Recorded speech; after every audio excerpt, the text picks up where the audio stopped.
Le nouveau Sean O'Malley, alors qu'avec Rusty, là, on a hâte de vous livrer la preview de Merab Dvalishvili contre Sean O'Malley volume 2. On est hypé comme jamais. Tout le monde est hypé, puis surtout qu'on aura un co-main event entre... j'ai même oublié leur blase pour le titre Bantamweight. C'est Juliana Peña contre Kayla Harrison. Eh bien, on a de l'aveu de Tim Welch, le coach et meilleur ami, je crois, de Sean O'Malley. Un nouveau Sean O'Malley 2.0, qui a l'air, selon toute vraisemblance, remis sur pied, remotivé aussi, nouvelle hygiène de vie.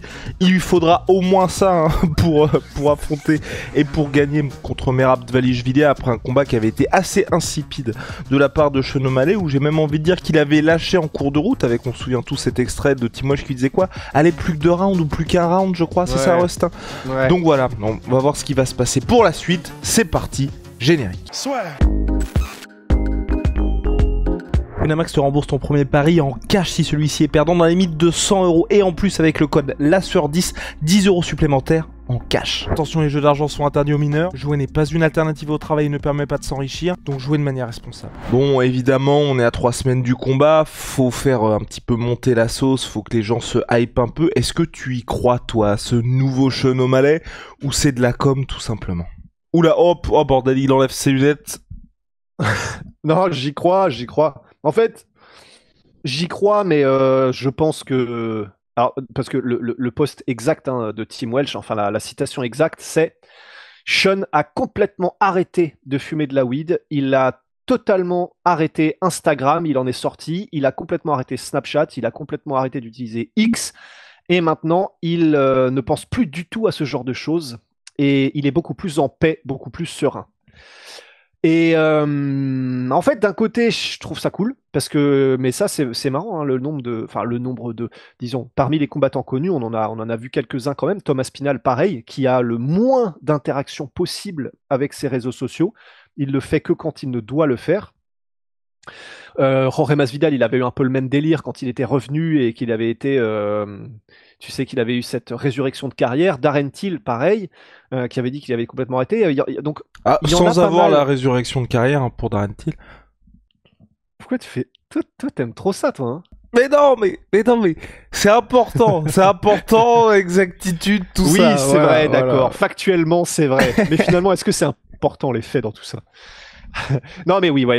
En tout cas, ils sont quelques-uns à le faire, à faire cette espèce de transition vers on ne veut plus de cette fumée, probablement, c'est vrai, un peu malsaine, d'être un peu, comment on appelle ça déjà, tu sais, terminally online. Tu es tu sais, ils disent ça les anglophones, tu es en ligne de manière terminale, tu vois. Et donc, je pense que c'est une bonne chose, oui. C'est très bien, tu vois, pour Sean O'Malley. Effectivement, ça peut complètement changer sa manière, son quotidien déjà. Et qui dit changer son quotidien dit sur plusieurs semaines et plusieurs mois d'affilée, tu changes complètement ta manière d'être, ta manière de t'entraîner, la manière dont tu approches ta vie et ta philosophie d'entraînement, etc.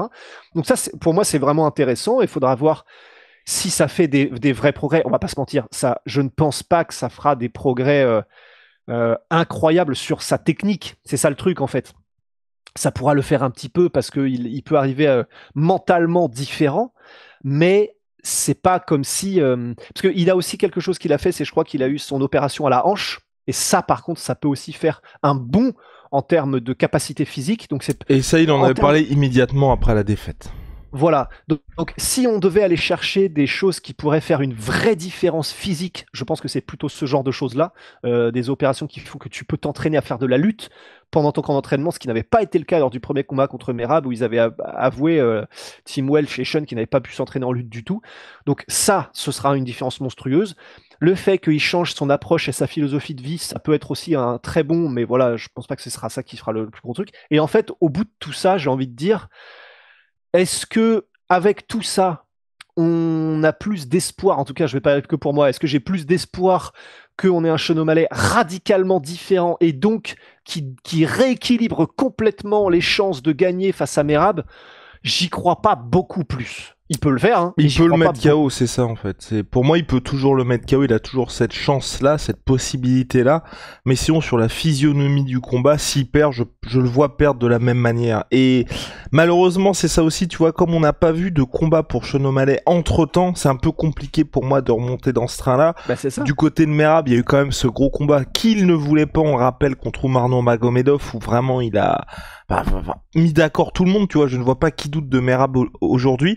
Donc voilà, à moins que Sean arrive à le mettre KO, ce qui est encore une fois possible, tu vois, mais j'ai vraiment tendance là, plus il y a de combats qui se passent entre striker et lutteur, plus en termes de pourcentage, on voit bien que les lutteurs prennent l'ascendant. J'ai vraiment beaucoup de mal à le voir s'imposer, malheureusement. Et c'est pas ce genre de déclaration qui va me faire dire bon, ça y est, on a un Sean O'Malley 2.0. Et là, il poste des images d'entraînement, mais évidemment, à 3 semaines du combat, évidemment que le gars s'entraîne à fond, tu vois.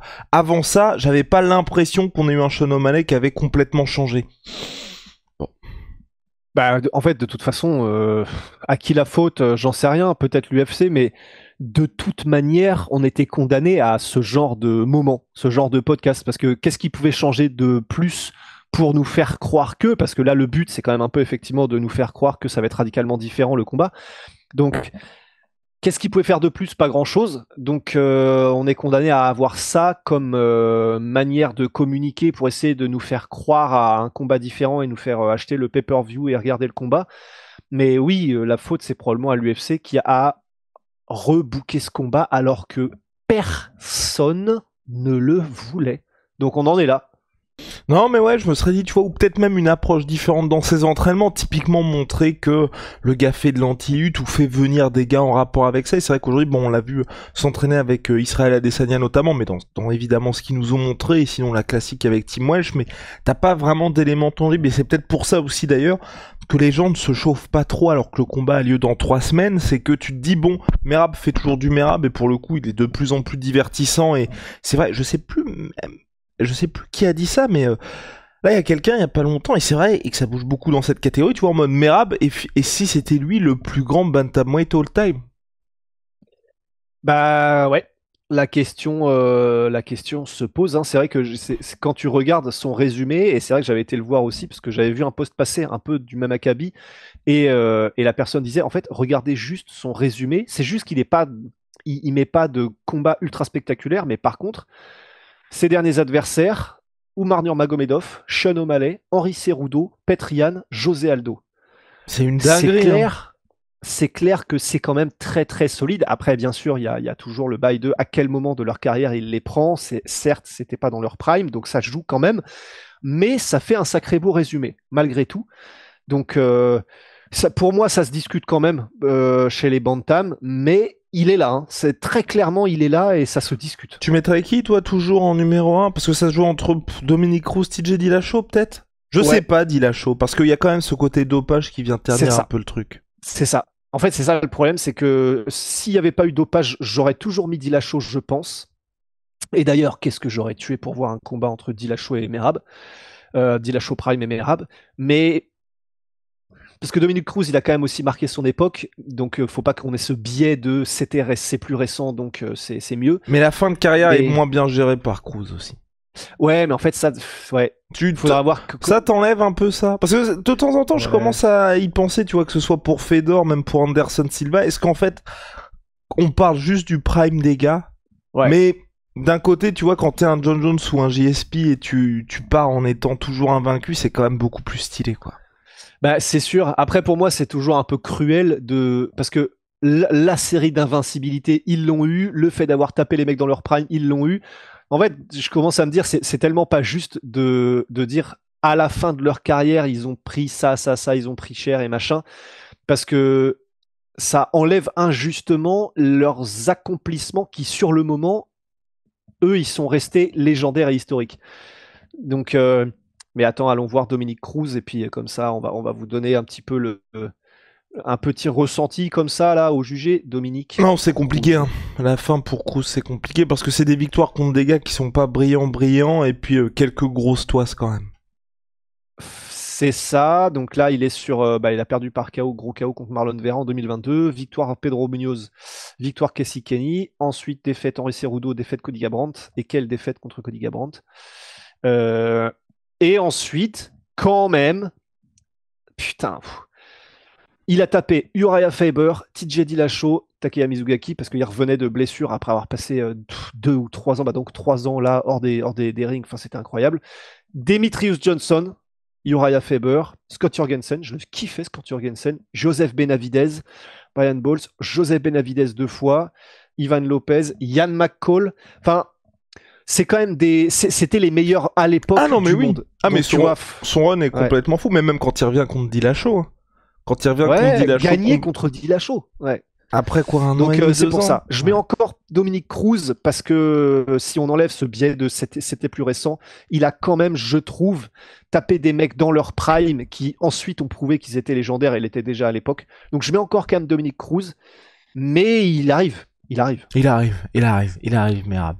Donc voilà, affaire à suivre. De toute façon, on vous en reparlera pour cette revanche dont personne ne voulait, tout simplement. Mais bon, ça a peut-être. Et puis tu vois, je sais pas, t'as aussi ce truc de. Moi, j'ai beaucoup de mal et ça, c'est un peu primaire, tu vois. Mais quand tu sens que les mecs s'entendent bien aussi avant le combat, parce que là, on sentait que c'est quoi, ils s'envoyaient des messages par Insta où t'avais justement Sean O'Malley qui disait s'il te plaît, demande la revanche pour le mois de mars, comme ça on s'affronte tous les deux et tout. C'est un peu compliqué quand tu sens ensuite que par contre devant les cams ils font genre ils s'entendent pas trop. Enfin bon, soit les gars vous vous entendez bien. Pardon. Qui les a leak ces messages? Mais je sais pas si c'est côté Merab ou si c'est côté Sean O'Malley. Mais ils étaient assez transparents sur. Et je crois qu'entre-temps, justement, il y avait eu le combat entre Oumar et Merab, mais de base, c'était Sean O'Malley qui demandait à Merab, on attend et on s'affronte au mois de mars. Moi, entre-temps, je me serais fait opérer, puis c'est parti, on avance, quoi. Ah, c'est ça. Ça me les rend sympathiques. Mais bah, faut pas faire genre ensuite de se détester, tu vois, c'est plus alors, ça. Alors, c'est ça le problème, en fait. Après, ils font... Ouais, bon, l'avantage, c'est qu'ils font pas genre qu'ils se détestent, c'est qu'ils s'envoient des petites piques un peu... une petite animosité. Ouais, voilà. Oh, ça me gêne pas, ça me gêne pas. Bon, bah, ok. On n'est pas autant pris pour des imbéciles, quand même, que Thomas Spinal. Non, bah, on connaît pire, vous vous rendez compte, maintenant, on laisse passer les choses. Enfin, bref. Les gars, on se retrouve très vite, MyProtein. Aujourd'hui, moins 44% avec le code La Sueur. Sur absolument tous les fins, brownies, les compléments alimentaires, puis holy moly, boisson énergisante, thé glacé, boisson de réhydratation, milkshake, plein de saveurs, code La Sueur 5 pour votre première commande, moins 5 €, et comme vous ne pourrez plus vous en passer, toutes les commandes d'après, code La Sueur 10, moins 10%, bye.